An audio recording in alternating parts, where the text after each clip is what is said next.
ताईसाहेब DPDC मधून आलेला हा निधी आहे। आपला 1 रुपया आला नाही। आमदार चंद्रकांत रघुवंशी। कोणताही लोकप्रतिनिधी घरून पैसा देत नाही, शासनाचा निधी असतो। निधी आणायचे काम लोकप्रतिनिधींचे आहे।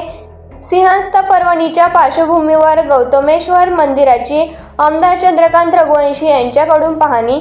आमदार निधीतून मंदिर सभा मंडपाला दिला 25 लाख रुपयांचा निधी। शहादा तालुक्यातील प्रकाशा येथील आगामी सिंहस्थ पर्वणीच्या पार्श्वभूमीवर गौतमेश्वर महादेव मंदिर परिसरातील विकास कामांचा आढावा घेण्यासाठी विधान परिषदेचे आमदार चंद्रकांत रघुवंशी यांनी प्रत्यक्ष भेट देत पाहणी केली।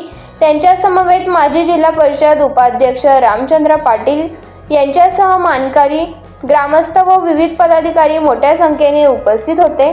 मंदिर प्रांगणात घेतलेल्या या छोट्या सभेला सिंहस्थ पर्वणीच्या मानकरींनी तक्रारीचा पाढा वाचला।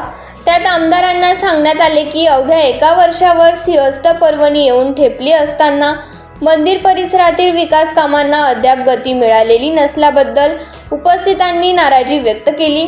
पर्वणी दरम्यान 8 ते 10 लाख भाविक येण्याची शक्यता लक्षात घेता त्यांच्या सुविधा, सुरक्षा व मंदिर परिसरातील व्यवस्थेचा प्रत्यक्ष आढावा घेण्यात आला।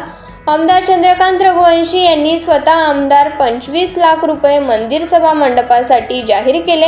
यावेळी शहादा नगराध्यक्ष अभिजित पाटील, जिल्हा परिषदेचे माजी उपाध्यक्ष रामचंद्र दशरथ पाटील, हरी पाटील, दिलीप चौधरी, विविध कार्यकारी सोसायटीचे चेअरमन दिलीप पाटील, सिंहस्थ पर्वणीचे मानकरी दुर्गेश पाटील, प्रल्हाद पाटील, पंढरीनाथ पाटील, नंदुरबार नगरसेवक कुणाल वसावे, माजी सरपंच जंग्या भिल, भावडू ठाकरे, अमृत ठाकरे, सतीश पाटील, अमृत भिल, शरद पाटील, सत्यानंद पाटील, उज्ज्वल भोई, महेंद्र भोई, पंडित धनराळे, प्रवीण चित्ते, प्रकाश ठाकरे, सुनील कोळी यांच्यासह ग्रामस्थ उपस्थित होते।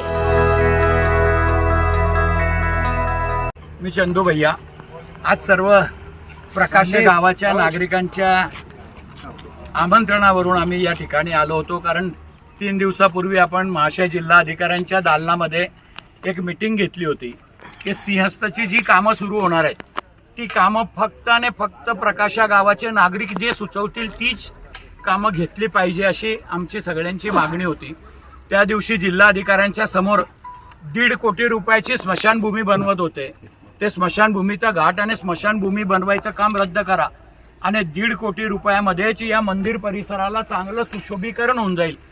मंदिराचं सुशोभीकरण झालं तर लाखो भाविक इथं येणार आहेत प्रेत जाळायला। तेव्हा आता वर्षभराच्या याच्यात लोक फक्त प्रेत जाळायलाच तिथे येतील असं नाही, सिंहस्थाच्या माध्यमातून लोक दर्शन करायला येतील आणि म्हणून चांगली कामं घेतली पाहिजे। अर्धा रस्ता BNDCने केला आहे, अर्धा रस्ता फार खराब आहे, तर त्या अर्ध्या रस्त्याला ताबडतोब केलं पाहिजे। इथूनच परत संगमेश्वर मंदिरापर्यंत जाणाऱ्या रस्त्याला दुरुस्ती केली पाहिजे। आणि एकंदरीत हा जिल्हा नियोजनचा पैसा आहे, हा एका मतदारसंघाचा पैसा नाही, हा नंदुरबार विधानसभा मतदारसंघासाठी आलेला पैसा नाही किंवा आदरणीय विजयकुमार गावित साहेबाचा हा निधी नाही।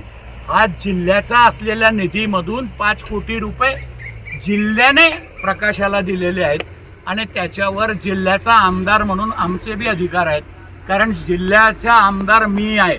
मला सर्व मतदारसंघामध्ये बोलायचा नाही तर निर्णय घेण्याचा सुद्धा अधिकार आहे, कारण महाराष्ट्राच्या सर्व आमदारांनी मला बिनविरोध निवडून दिलंय आणि त्याच्यामुळे मी स्वतः नंदुरबार जिल्ह्याला नोडल जिल्हा जाहीर केला आहे।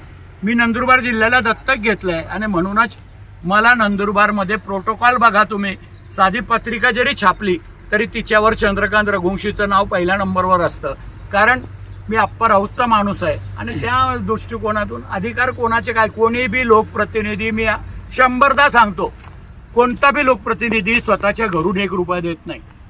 स्वतःच्या घरून द्यायचा टाइम येईल ना त्या दिवशी सर्वांचे शटर बंद होऊन जातील। हे सर्व सरकारचे पैसे आहेत आणि सरकारचे पैसे आणणे लोकप्रतिनिधीचं काम आहे। त्यांनी 130 कोटी रुपये नाही 260 कोटी रुपये आणावे।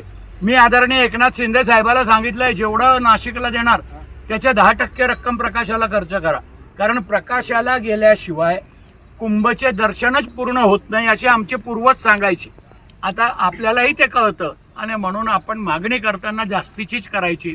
जे आपल्या पदरी पडले ते आपलं नशीब समजायचं आणि त्या पैशामधून गावाचा सर्वांगीण विकास व्हायला पाहिजे। हा पैसा माझं ताई साहेबाला बी विनंती आहे की हा जिल्हा नियोजनचा आहे पैसा ताई.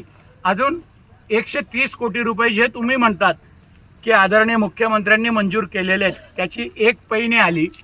ते जेव्हा येतील तेव्हा आपण परत त्याच्यावर बी भाष्य करू. पण हा जो पैसा आहे हा जिल्हा नियोजनचा आहे आणि जिल्हा नियोजनचा पैसा हा जिल्ह्याचे नाही तर प्रकाशाची जनता जे सांगेल त्याच्यावरच खर्च व्हायला पाहिजे. ही आग्रही मागणी आमची आहे लोकप्रतिनिधी म्हणून. आणि इथंच खर्च करायला लावणार, दुसऱ्या ठिकाणी दुसरी कामं ठेकेदार सुचवतील ती कामाला आमचा विरोध आहे. धन्यवाद.